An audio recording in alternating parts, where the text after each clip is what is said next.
Thoishna ani dugi mataudo tingak yengduna lei haifam su khangde kariwa hana haigani haiba khangdre sanahal so adumaina haifam khangdabagi leiribani adubu mekirasti thawa isa sada aduma cliptuna leiri thoishna da onsinduna michido fadamu khale sanahal tablapna yenghaidaba uhaidaba ngaktani ne imang sida uriba singse mekira sanahal na murum sonbadu uraga haire kaibo kashu nattida tanjaduda manitomba hoisu gari du thauzile sanahal chepthaduna yenglubada police gari ga uniform set panupa amana gari thauzilakpadu ubada sanahal di pakhatkre hai kainu police la ise karino ne nakhoi kaidorurage thoishna mapana pakhatle haiba khangi tapna haiduna fathare kashu tawdiye magi mamanabane ikubo aigi manabane gari thilakpani Pabalak Banadiba.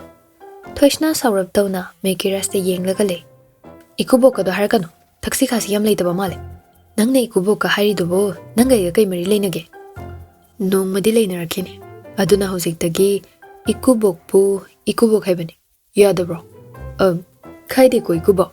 Asi Haiduna Sanahal the Onsile. Sanahal so hoi kaide Haibagi Mong the Mangak to Nomle, Adubo Tangnaba Mikupta, Mangak to Fatfata Mokhaire. Mawongdo ayeng bamina nokning badi shoidana faugani sanahal su ngasidi ipang pangsinkre hoi mai amata nganglakidre manitomba hek jangsin basu nungai taduna sumangda leplagale mekiras kuina loinaraga totna tinaduna leibasi mangai yumdo magi mawongda manitomba da onsinduna law kakalo lepale du gino manitomba mekiras ki wadoda tingak yenglagale aduga machinda murum sole Mangonda Badama side and the Canada Badama side. So I can't the Sibuka in Musibo. My yum get typed up how a ring is hurry say.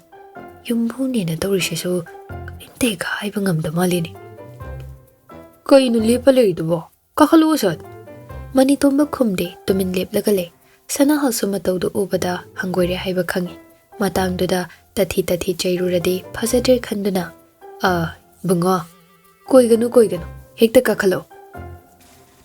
Manitomba sudan de mande mangon rom da lae khongum tu lawthoke haina tawbada sanahal na lawthokano haina khame mekira suna kanduda singju mayan ni maung de yepsile ita lawtho uranu ne as na khong du motni ba sanahal na chaga thakisi law ya manitomba na wado haiba loiba nangde mekiras na fatmarak thale thaksi ai coffee wina hey kolon ba Asi haiduna thoishna da fat onsile nangoda pithaknaba coffee ga leithe chakra chalo sanahal majagi waduda majada hai fetire hai karino ne mingon sida ngangi sibo ge sai sidi taram okadabani ne yam cheyet na ba mini ba base asumaina ne adum cheyet na doini ngasi su cheyet na raga laise ne cheyet na batang nati khudong thiali bani ngasi na kaidori ba ha kari khudong thi no wani Thoishna ngasai thokiba thodokdo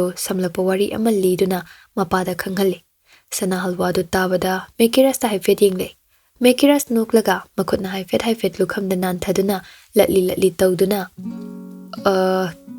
kaino nida babu sum bitta ado yam sokibadi nadabani hospital jase so yadabani man aina sokibagi hospital da jachi yenguse ne yam haije mana yadabani aigi ral nadi taning de ko aina hanjin haiba na draw ai su soi krelan kre hari sidi tumina di lei thok di dana ato poi redi hannabu yenga mar nang oi ba yenga wani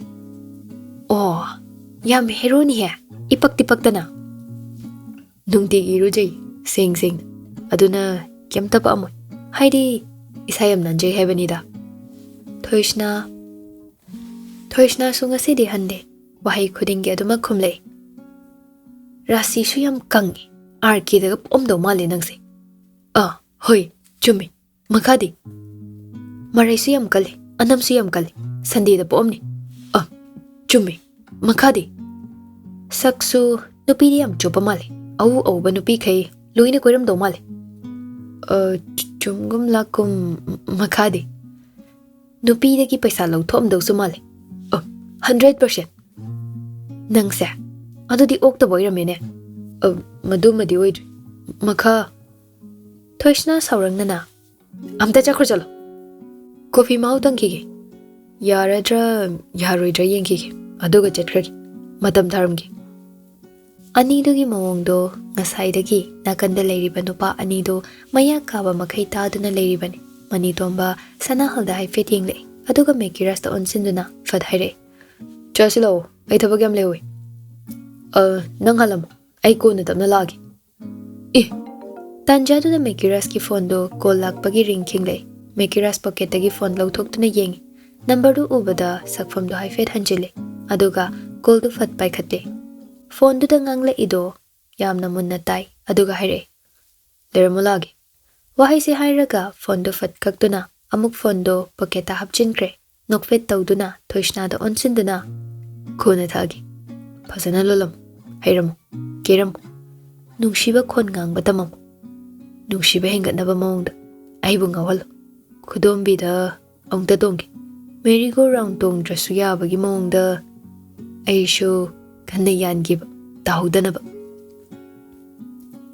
ꯋꯥꯍꯩꯁꯦ ꯍꯥꯏꯔꯒ ꯃꯤꯠꯁꯤ ꯐꯠ ꯈꯠꯆꯤꯜꯂꯦ ꯑꯗꯨꯒ ꯅꯥꯀꯟꯗ ꯂꯦꯞꯂꯤꯕ ꯁꯅꯥꯍꯟꯗ ꯑꯣꯟꯁꯤꯟꯗꯨꯅ ꯑꯃꯨꯛ ꯈꯣꯏꯔꯝꯃꯤ ꯏꯀꯨꯕꯣ ꯉꯁꯤꯒꯤꯗꯤ ꯌꯧꯈ꯭ꯔꯒꯦ ꯃꯇꯥꯡ ꯆꯥꯕ ꯑꯃꯗ ꯑꯃꯨꯛ ꯂꯥꯛꯑꯒꯦ ꯁꯅꯥꯍꯜ ꯃꯦꯀꯤꯔꯁꯀꯤ ꯃꯇꯧꯗ ꯃꯥ ꯀꯔꯤ ꯍꯥꯏꯒꯗꯕ ꯇꯁꯦꯡꯅ ꯈꯪꯗꯦ ꯑꯗꯨꯅ ꯇꯨꯃꯤꯟ ꯂꯩ ꯋꯥ ꯑꯃꯠꯇ ꯉꯥꯡꯗꯦ ꯃꯦꯀꯤꯔꯁ ꯃꯅꯤꯇꯣꯝꯕꯗ ꯑꯃꯨꯛ ꯑꯣꯟꯁꯤꯟꯗꯨꯅ ꯆꯠꯂꯁꯤꯔꯣ ꯊꯦꯡꯉꯤ ꯂꯥꯛꯑꯣ ꯃꯅꯤꯇꯣꯝꯕ ꯃꯦꯀꯤꯔꯁꯀꯤ ꯃꯇꯧꯗꯣ ꯇꯁꯦꯡꯅ ꯐꯨꯅꯤꯡꯕ ꯑꯃ ꯌꯥꯎꯔꯕꯅꯤ ꯉꯁꯥꯏꯗꯒꯤ ꯇꯧꯔꯤꯕ ꯃꯑꯣꯡꯗꯨꯗ ꯃꯤꯀꯨꯞꯁꯤꯗ ꯇꯧꯔꯛꯂꯤꯕ ꯃꯑꯣꯡꯁꯤꯒ ꯇꯁꯦꯡꯅ ꯐꯨꯔꯒ ꯊꯅꯝꯂꯁꯤꯔ ꯈꯜꯂꯛꯏ ꯃꯦꯀꯤꯔꯁ ꯃꯅꯤꯇꯣꯝꯕꯗ ꯍꯟꯅ ꯌꯦꯡꯂꯝꯗꯦ ꯃꯈꯥꯗ ꯈꯣꯡꯂꯩ ꯊꯨꯅ ꯀꯨꯝꯊꯈꯤ ꯑꯗꯨꯕꯨ ꯀꯔꯤ ꯀꯥꯎꯍꯧꯔꯕꯅꯣ ꯈꯪꯗꯦ ꯃꯃꯥꯏ ꯂꯩꯊꯣꯛꯑꯒ ꯑꯃꯨꯛ ꯍꯣꯕꯦ ꯍꯣꯕꯦ ꯀꯥꯈꯠꯂꯛꯏ ꯑꯗꯨꯒ ꯊꯣꯏꯁꯅꯥꯗ ꯑꯣꯟꯁꯤꯟꯗꯨꯅ ꯅꯍꯥꯟꯒꯤꯗꯣ ꯄꯥꯕꯨꯡꯗ ꯍꯥꯏꯔꯝꯃꯣꯔꯥ ꯀꯩꯕꯣ ꯑꯃꯗꯣ ꯀꯥꯎꯔꯕꯣ ꯊꯣꯏꯁꯅꯥ ꯀꯥꯎꯔꯦ ꯈꯪꯗ꯭ꯔꯦ ꯍꯥꯏꯕꯒꯤ ꯃꯑꯣꯡꯗ ꯃꯉꯛꯇꯣ ꯍꯥꯏꯔꯛꯏ ꯃꯦꯀꯤꯔꯁ ꯅꯥꯀꯟꯗ ꯂꯩꯔꯤꯕ ꯁꯅꯥꯍꯜꯗ ꯑꯣꯟꯁꯤꯟꯗꯨꯅ ꯅꯣꯛꯃꯤ ꯅꯣꯛꯃꯤ ꯄꯥꯕꯨꯡ ꯏꯀꯥꯏ ꯈꯪꯗꯦ ꯀꯥꯏꯗꯤ ꯈꯜꯂꯝꯕ ꯌꯥꯏ ꯕꯦꯕꯥꯔ ꯀꯥꯏꯅꯁꯨ ꯈꯟꯕꯤꯒꯅꯨ ꯑꯗꯣ ꯋꯥꯐꯝ ꯑꯝꯇ ꯍꯥꯏꯖꯒꯦ ꯌꯥꯕ꯭ꯔꯣ ꯁꯅꯥꯍꯜ ꯃꯉꯛꯇꯣ ꯍꯥꯏꯐꯦꯠ ꯅꯣꯝꯃꯛꯏ ꯃꯦꯀꯤꯔꯁ ꯅꯣꯛꯃꯤ ꯅꯣꯛꯃꯤ can I have your daughter for the rest of my life ꯋꯥꯍꯩꯗꯨꯗ ꯅꯥꯀꯟꯗ ꯂꯦꯞꯂꯤꯕ ꯅꯍꯥ ꯑꯅꯤꯗꯨꯗꯤ ꯏꯉꯛ ꯉꯛꯅ ꯍꯧꯅꯔꯨꯕ ꯇꯧꯗ ꯆꯠꯂꯦ ꯑꯩ ꯊꯦꯡꯉꯤ ꯋꯥꯍꯩꯁꯦ ꯍꯥꯏꯔꯒ ꯍꯣꯕꯦ ꯍꯣꯕꯦ ꯀꯨꯝꯊꯈ꯭ꯔꯦ ꯑꯗꯨꯒ ꯒꯥꯔꯤ ꯁ꯭ꯇꯥꯔꯠ ꯇꯧꯗꯨꯅ ꯃꯐꯝꯗꯨꯗꯒꯤ ꯊꯧꯗꯣꯛꯇꯨꯅ ꯊꯣꯛꯂꯛꯏ ꯃꯅꯤꯇꯣꯝꯕ ꯁꯅꯥꯍꯜꯗ ꯋꯥꯔꯧꯗꯅꯕ ꯋꯥꯍꯩ ꯀꯌꯥ ꯍꯥꯏ ꯁꯅꯥꯍꯜꯁꯨ ꯀꯩꯁꯨ ꯈꯟꯗꯦꯅ ꯇꯠꯇꯅ ꯍꯥꯏꯔꯛꯏ ꯃꯅꯤꯇꯣꯝꯕ ꯃꯄꯥ ꯃꯆꯥ ꯑꯅꯤꯗꯨꯒ ꯉꯥꯏꯍꯥꯛ ꯋꯥꯔꯤ ꯁꯥꯟꯅꯩ ꯊꯣꯏꯁꯅꯥꯗ ꯒꯥꯔꯤ ꯁꯣꯗꯨ ꯄꯤꯔꯝꯂꯒ ꯃꯥꯁꯨ ꯃꯐꯝ ꯑꯗꯨꯗꯒꯤ ꯊꯣꯛꯂꯛꯇꯨꯅ ꯑꯣꯐꯤꯁ ꯇꯥꯟꯅ ꯆꯠꯈ꯭ꯔꯦ ꯊꯣꯏꯁꯅꯥ ꯃꯄꯥꯒꯤ ꯃꯃꯥꯡꯗ ꯏꯀꯥꯏꯕ ꯐꯥꯎꯔꯛꯏ ꯍꯧꯖꯤꯛꯇꯗ ꯃꯄꯥꯗ ꯋꯥꯍꯩ ꯀꯔꯤꯁꯨ ꯍꯥꯏꯔꯝꯗ ꯃꯥꯒꯤ ꯔꯨꯝ ꯇꯥꯅ ꯍꯣꯕꯦ ꯍꯣꯕꯦ ꯆꯦꯟꯈ꯭ꯔꯦ ꯁꯅꯥꯍꯜ ꯃꯆꯥꯒꯤ ꯃꯇꯧꯗꯣ ꯏꯀꯥꯏꯈ꯭ꯔꯦ ꯈꯪꯂꯦ ꯃꯆꯤꯟꯗ ꯇꯞꯂꯞ ꯁꯣꯜꯂꯛꯏ ꯑꯣꯟꯊꯣꯛꯄꯅꯤꯗ ꯍꯧꯖꯤꯛꯀꯥꯟꯒꯤ ꯑꯉꯥꯡꯁꯤꯡꯁꯦ ꯀꯝꯗꯧꯅꯤ ꯊꯛꯀ ꯈꯪꯂꯛꯇ꯭ꯔꯦ ꯆꯥꯎꯈꯠꯂꯦ ꯍꯥꯏꯗꯨꯅꯕꯨ ꯑꯁꯤꯒꯨꯝꯕ ꯊꯕꯛꯁꯤ ꯇꯧꯔꯤꯁꯤꯕꯨ ꯀꯔꯤꯒꯤꯅꯣꯅꯦ ꯃꯁꯥ ꯃꯁꯥ ꯌꯥꯅꯔꯒ ꯇꯨꯃꯤꯟ ꯇꯨꯃꯤꯟ ꯈꯪꯅꯕꯁꯨ ꯑꯗꯨꯃꯛ ꯌꯥꯕꯁꯤꯗ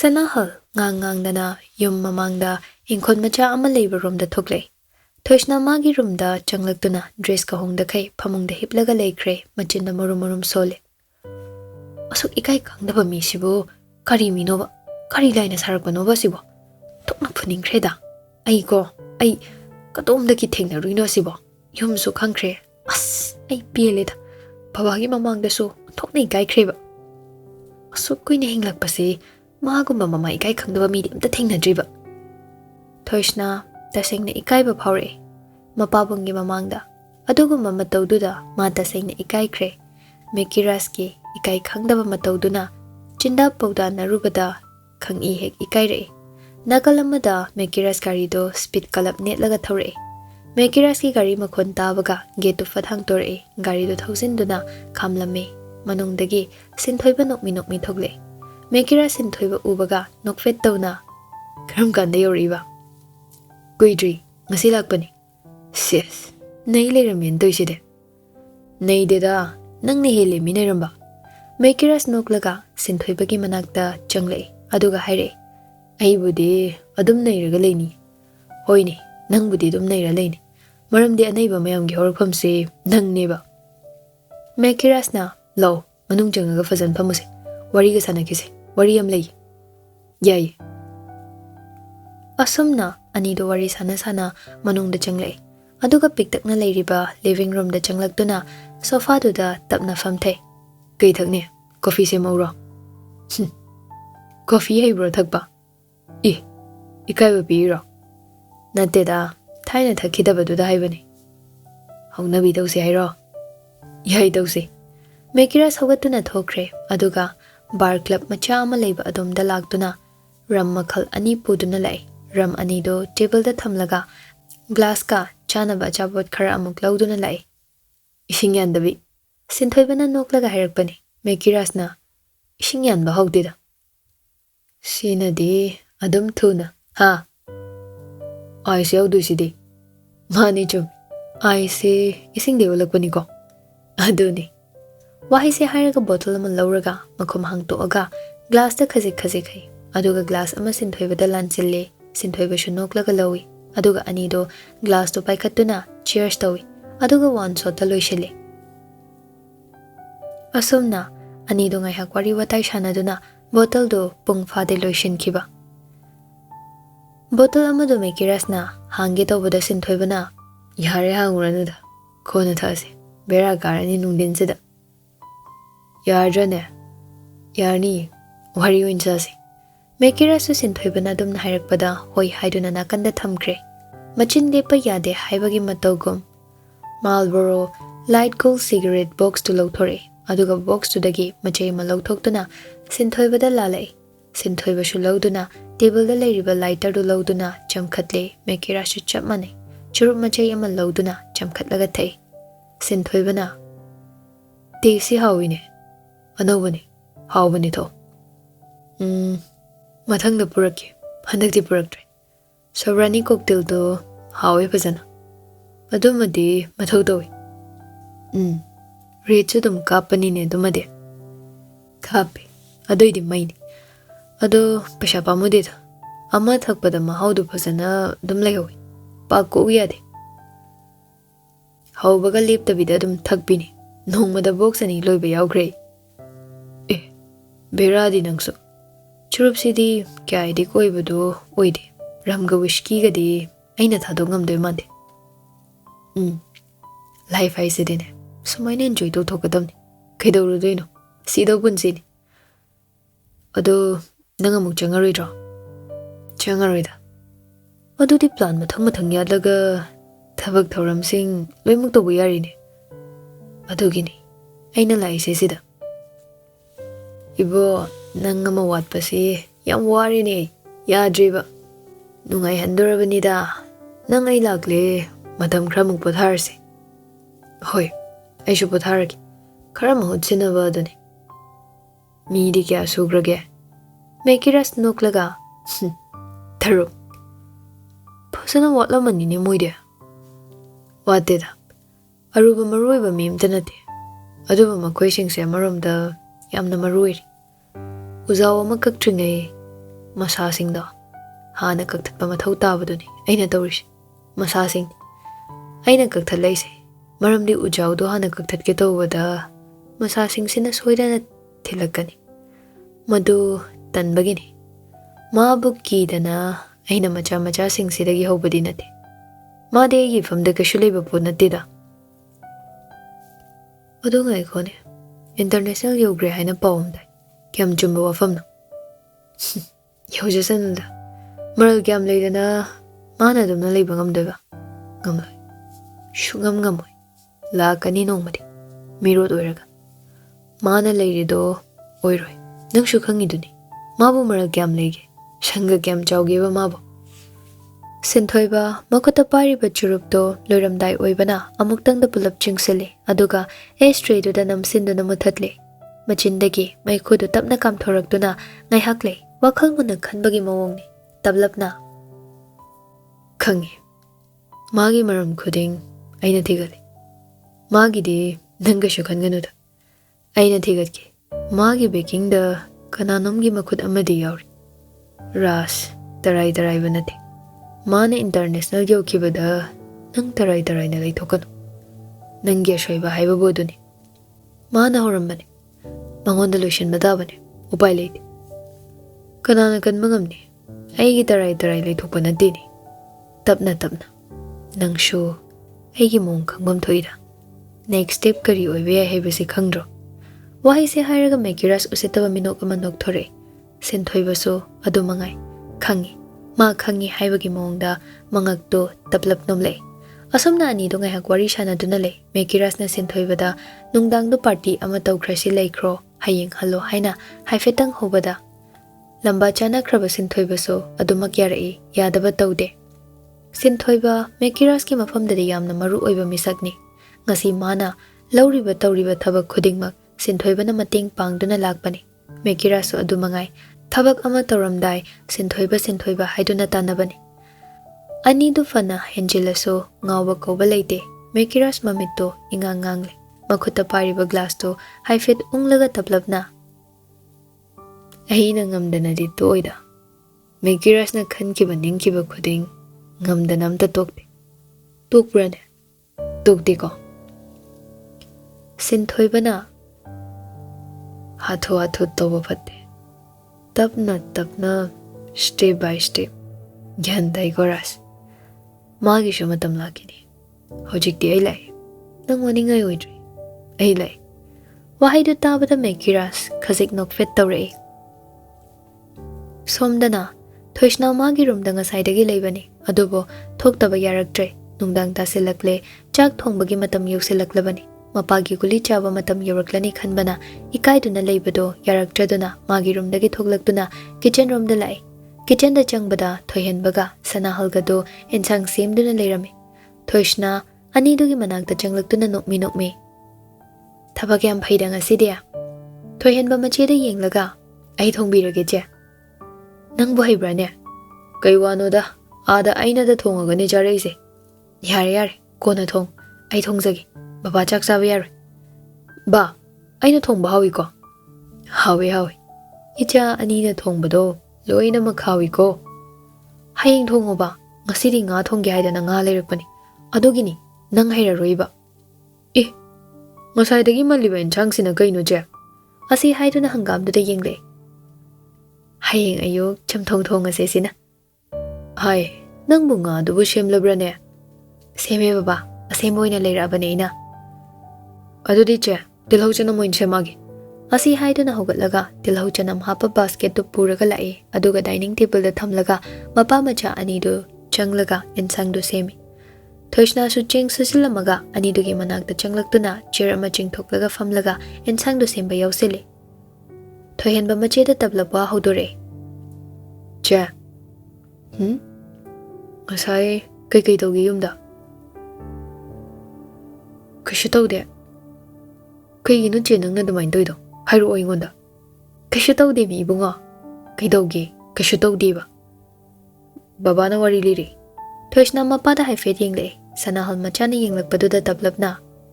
Kashu kiganu ne. Icha sidi kai tawbai kidoino. Moibu kiganu. Aikoi leiri sidi. Naupa amasu leiri. Nangna hainadaba nungaitaba oirasune. Aikoi da hairo. Asing mune je. Hairo. Nupaduna keke hari. Blackmail tawriraba. Thoishna mapagi waduda nokningba phawre. Aduba ma nokpade noklakte. Paukumsu kumlakte. Adumak ensang semlibado makhatana semi. Thoihenba machena kumlakte haidana masu lepa tawde. Asing wai keke haraki. Je. Ahenba wa harak braba. Andudi harak deda. Keke harino. Thoishna wadu makha sangdara ani khanbana mana khanba WakhaL singdu fat haire. Kashu ahenba wa ngasi phawde harakde. Hoi, nupa oibagi kharabude jagat law. Adu ka ahenba wa athiba nganglakti.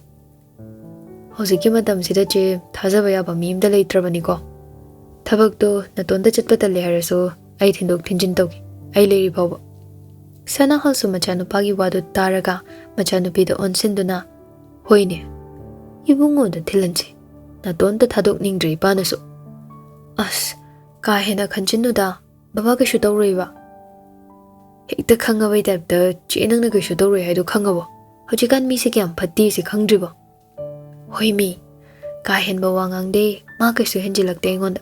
Kahende henjilaga ne ai hairake ka shu pakai kanoba. Kainom tarokpaga hairu goje. Mana henjiladi hairu. Ai laki. Thoishna mopagi mawongduda nungsibasu phawre. Aduga amaromda nokningbasu phawre. Mapaga mopaga na magi pakhachabadu ubada mapukningdu nungsire. Adubu kadomdagino khangde. Mekirasna tawkhibasingdu mitmangda ure. Thoishna machinda marum sole. As kaidayno uhaidaba amamu ure isena. Kainomdi. Urabno ko nang kanano khangdabane. Nang dimitone. Yade. Wakhalda khalakano. Wahai se hairaga marum sole. Asumna numituma hawkre. Mathangi numitne. Thoishna dress up loiraga thoklei. Thabak chetkadabagi mapagi manak changaktuna chatlage hairamlaga. Magi gari du thauraga geta thoklakpane. Geta thoklakpaga gari du chaplepi. Aduga kalap haire. Kaidoriba nang disida? Nang ngairi ne udro. Na thawdi leite he. Bodyguard oirora nange. Oirage. Paisa loroi. Free do ibige. Ai thenge chatlage hando. Wahai se hairamlaga gari du thauraga chatke. Mekiras gari start tawduna matung inare. Nakan oirapna ngasiri gari du thawdre. Ngarangi thawdoktuna ma Thoishna na sokibadu nungaitaba phawribani. Aduna maningda oina gari du inai. Yetluba tawdre ngasidi. Thoishna gi matawduda aduma gari du thawduna Thoishna gi matung inai. Asomna ngahaki matung Thoishna apunba khunai private limited haina chawna thabaduda gari thousand kiba ubada Mekiras thawramba gari du chap lepi. Laptakna thawziluba tawrude. Adumag laptakna gari du khamlaga yenglaga le gate aduda. Saurangnana machinda sole. Shida thabak tawri malene. Hinaroi dori. Sida thabak tawri ditwe. Nang nungshirasune. Aina mafamsiga punba khudingmag aiga punba yade. Aina yade. Yabasu ngam. Gari du mamai leiduna amuk thawduna chatkre. Angawbani matawdo nungshi hairamlaga garigi adumna mikupsida hairiba chinbalda haiba khaktangni. Thamoi manadi yaningdaba utle wakhal manadi nungshiraroi haina khallibani. Adubu lamhenba magi thamoinadi yaba koba leite. Yaba ngamloi haiduna leiribani. Angawbani haisira. Lamhenbani haisira. Angawbagi saklon su lawbahai. Lamhenbagi saklon su lawbahai. Matang matamgi oina lawrakliba sakloni haisira.